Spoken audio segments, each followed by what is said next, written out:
Today I want to show you how to add word art to your images and change the color of the word art. And it's really quite simple. I'm in Photoshop Elements and I'm going to have both of my files open. So first I have my image that I'm going to add the word art to, and then over here I have my word art open.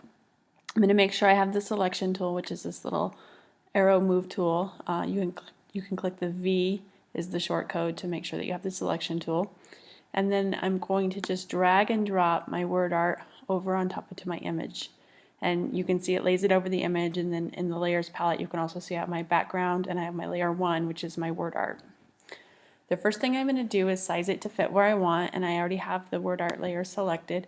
So I'm just going to come to the corner, drag and drop from the corner to resize my image.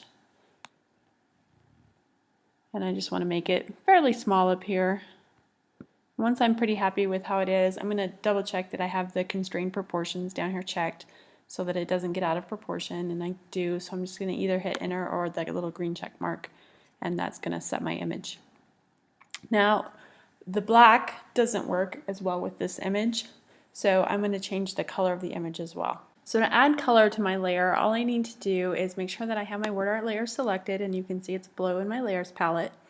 And then I'm going to come up here in this little half circle. If I hover over it, it says create new fill or adjustment layer.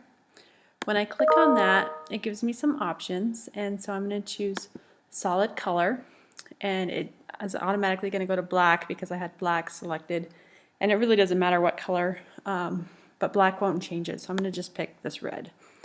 And I'm going to click OK, and you can see it puts the red over my entire image. But to put it into my word art, I can either go layer, create clipping mask, Control or Command G, or the other shortcut I use is the Option or Alt key, and then hover between those layers, and when you see that double circle you can just click, and that will create a layer mask which puts the color right inside my layer. And so it turned my word art red, as you can see.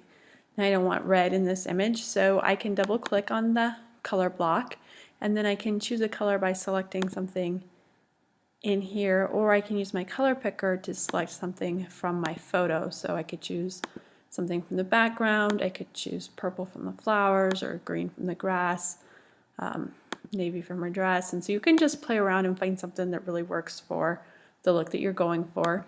In this case, I actually think I just want to go with a nice white, and I'm going to click OK. And then you're really done. You might play with the positioning of your layer a little bit. So in this case, I'm just going to select it, and I'm going to move it just a little bit so that grass kind of fits where I want it with my word art. And then once you're done, you'll just save it out as a JPEG, and you're ready to print.